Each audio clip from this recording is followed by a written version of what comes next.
Hello,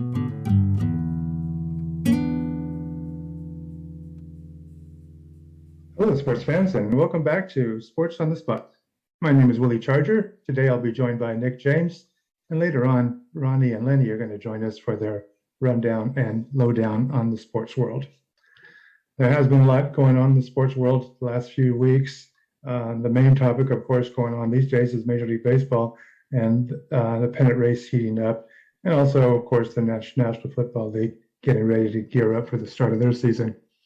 Nick, what's your big sports headline over the last few days?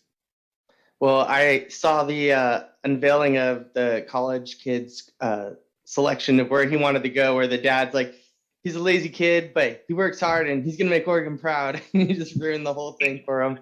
I thought that was hilarious.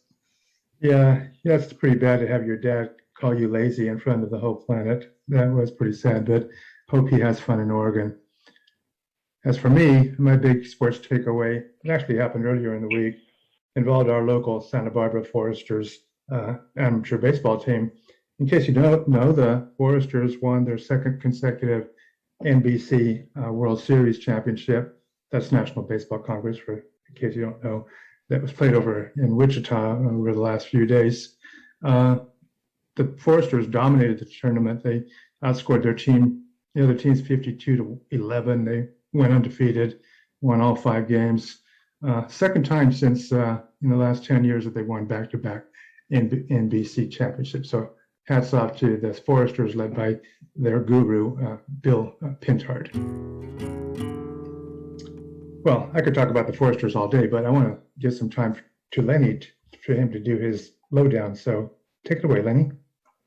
In the business world, the use of sports metaphors is ubiquitous. For example, we hear it's not a level playing field, or he hit this one out of the park, or let's do a full court press, or who's going to quarterback this? It goes on and on. All these metaphors are used and understood in a business context. It's actually quite an effective communication tool because it clarifies and adds understanding by comparing the current situation with something very different but still familiar. But we never hear about the reverse. That is, using business metaphors in the sports world. And why is that? Wouldn't the same benefits result? Well, I did some field testing. Recently, a friend of mine who coaches Little League had something come up at the last minute, and he asked me to stand in for him as coach for a big game. And I thought this was a great opportunity to prove my theory. So the game got underway. We got into a tough situation and had a huddle at the pitcher's mound. Rather than tell the pitcher to walk the batter, I told him to use negative equity. When I wanted our man on first to seal second, I coached him to create a value-added proposition. And when I wanted our batter to lay down a bunt, I told him to consider this a leveraged buyout opportunity. Well, I guess I gave those 12-year-olds a little too much credit. Their blank stares spoke volumes about their lack of business knowledge. In every single case, they failed to translate the metaphor into the proper action. So, was my experiment a failure? Far from it. In fact, it was a huge learning moment. We lost the game, which kept the team from advancing to the playoffs. So these kids learned a valuable lesson about listening to the coach. And you know what? To truly enjoy baseball, maybe instead of practicing hitting the ball, they could spend some time hitting the books, specifically business textbooks. I guarantee a good return on that investment.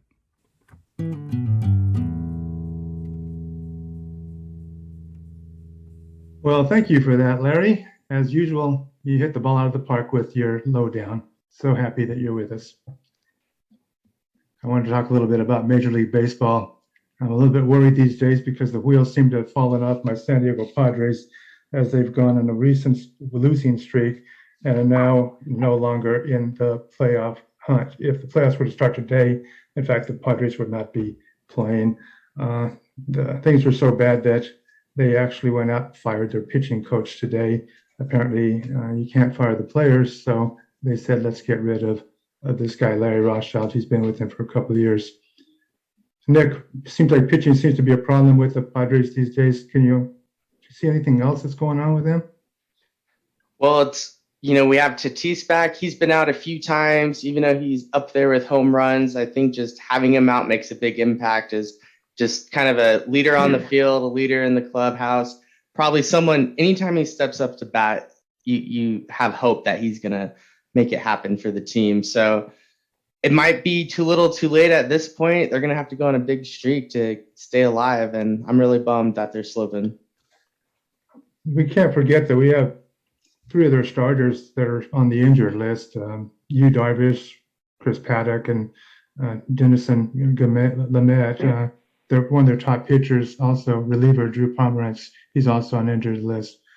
We could bring Ronnie in and have him add some insight to what's going on with the Padres and other Major League Baseball teams. Ron, are you with us?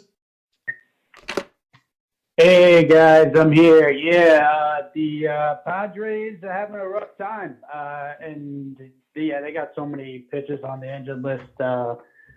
There's still plenty of baseball left. They got the talent. They just got to put it all together. But it's going to be tough overcoming that, especially with the Dodgers and the Giants. And there's some good races heating up. I mean, well, the Reds. Obviously, that's why we're talking about the Padres here. The Reds are catching fire, which is pretty exciting to watch. I'm a big fan of the Reds. And I like that ballpark a lot. And then in the American League, you got the AL East with the Yankees. They really taken off. I honestly don't even know why, but I guess it's just, again, they got the talent, and sometimes it takes a while to all come together. So some exciting playoff races to watch here. And I think the Yankees will be there. I think the Yankees are going to be there, at least in the playoffs. And then after that, who knows what's going to happen. Well, the Yankees are a sentimental favorite with a lot of fans, and I'm sure they'd like to see them once again back in the playoffs and maybe even in the World Series. So we'll have to keep an eye on what's going on in New York.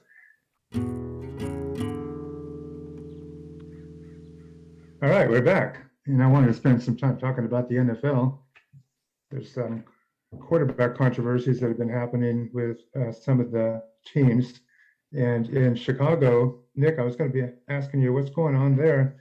A lot of the fans seem to want Justin Fields, the talented rookie, starting, and others think maybe Andy Dalton's the way to go. What's going on in Chicago? Well, the problem there is that they told Andy Dalton he was coming in to be the guy, and then they trade up to take Justin Fields, number 10 overall, and now he's playing lights out. I think they're going to try to maybe fill out this first game because what they're playing the Rams where they're just going to feed Justin Fields to Aaron Donald. Let's let Andy Dalton take some of those hits, kind of get him banged up a little, and then see what happens. I mean, if he wins, you don't have to play Justin Fields. And if he loses, you have an excuse to put him in. But, I mean, there's just no sense of patience these days. So I'm seeing him going in sooner than later. Ron, over in San Francisco, we also have a quarterback controversy brewing. You have the incumbent vet, Jimmy Garoppolo, who is being contested by the upstart rookie, Trey Lance. Just like in Chicago, a lot of the fans there in San Francisco seem to really be rooting for Lance. But remember that I think Garoppolo has a $20 million contract. I don't know if the 49ers want to bench him. What's going on in San Francisco?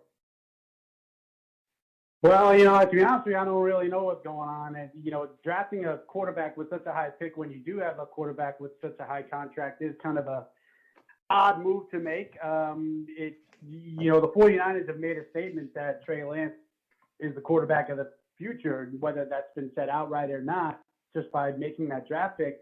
That's why they drafted the guy. So I don't know, part of me, I'm usually of the thought that, you let the incumbent, it's his spot to lose, but this is a weird scenario with, Lance here, especially if all the fans are clamoring for him. That's obviously not going to weigh into the decision because part of me wants to say, hey, you've drafted Lance, you got to play Lance, but the financials of it with a guy making so much money, that's going to be really hard to justify why a $20 million player is on the bench. So I don't know if there's a trade coming down the pike. It seems a little bit too late now for that. I know there was some Garoppolo trade talks in the past, but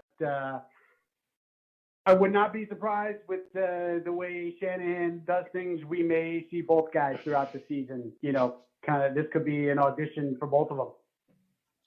Well, while I have you here, Ron, I wanted to talk a little bit about Zach Wilson, the Jet quarterback, who seemed to have really had a great game over the weekend. Have the Jets finally solved their quarterback problems? The amount of times that question has been asked and the answer has ultimately been no, I can't really speak to that.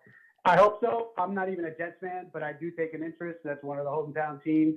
It would be awesome if the Jets finally do have a quarterback, but there's been so many times in the past where we thought that was the case and it ended not being the case. So I'm rooting for the guy, that's for sure. But in true Jets fashion, there's always a possibility that they could screw this whole thing up. So I think we're just going to have to wait and see. But it's clear that the job is his. That's one of those situations where it's like, all right, this is this guy's job. Let's see what he can do. So it's an ideal situation for him, and I'm sure he's going to have some wiggle room to develop throughout the season. Not so much in the New York media. If he has a bad game week 1, they're going to be calling the pick a bust. And then he ends up having a good game week 2. They're going to say they're winning the Super Bowl. So we can't really go off the New York media. We'll just have to see with the production.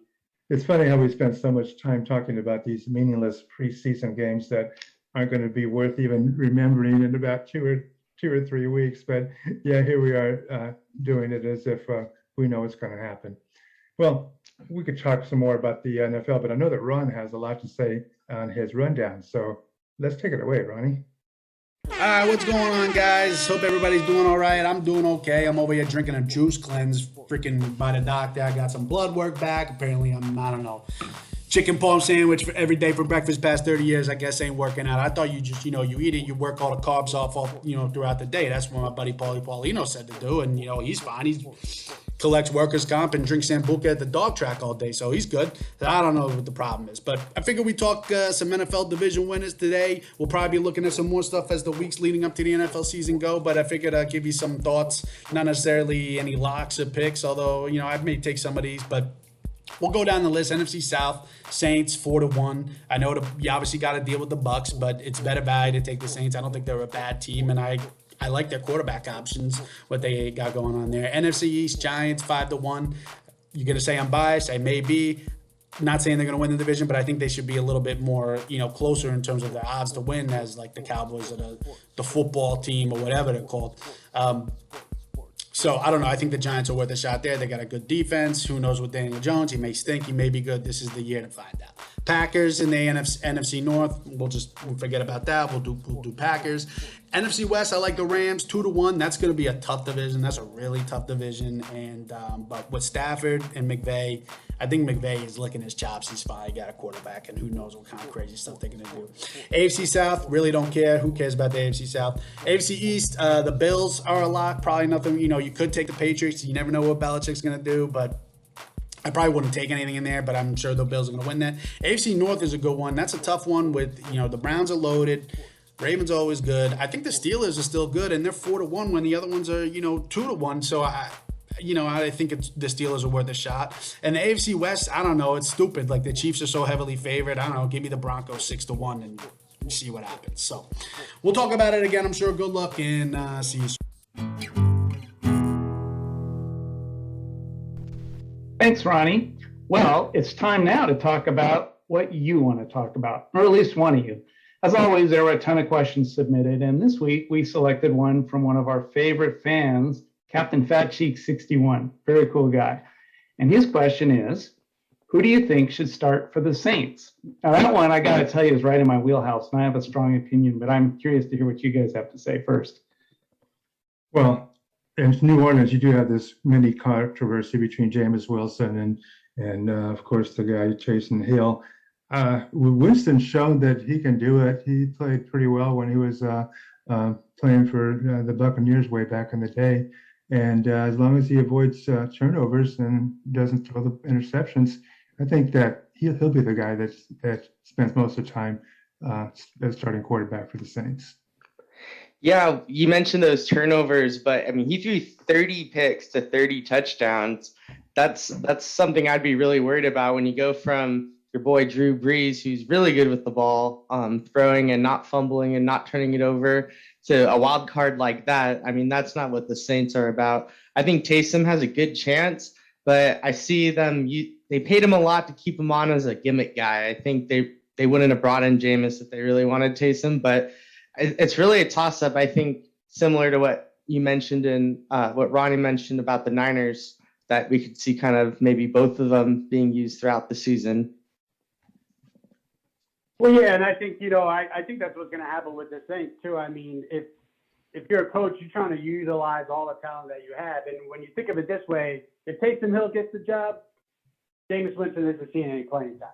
Jameis Winston gets the job, Taysom Hill is still going to be seeing playing time using all the other the schemes or the gimmicks like Nick said. So, I mean, I think we're going to end up seeing both of them, but I think Jameis Winston is going to be the quarterback because you can still use Hill in other ways. Whereas if it were the other way around, Jameis Winston isn't lining up at receiver or anything like that. So I think that's what's going to end up happening. I got to admit, I'm caught off guard a little bit here. When I read the Saints, I thought that was referring to the lacrosse team out of New Jersey. And you guys, apparently there was also a football team called the Saints. And I don't really I don't have an opinion on that team. Well, the topic was NFL, but that's okay, Larry. Thanks for your insight. I'd love to hear your opinion on the lacrosse team. Well, you probably know Bugsy Walters, the famous goalie. I was assuming he was going to start, and I don't know. I apparently got off track here. Sorry, guys. Bugsy. Well, leave it with Bugsy. We'll leave it right there. We are out of time for today's show, and we're going to have to wrap it up. I wanted to thank everybody for watching.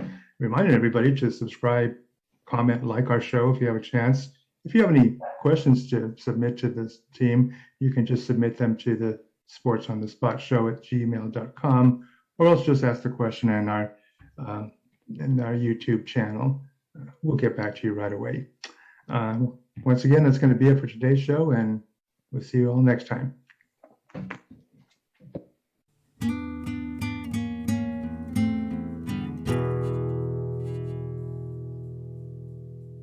Unbelievable.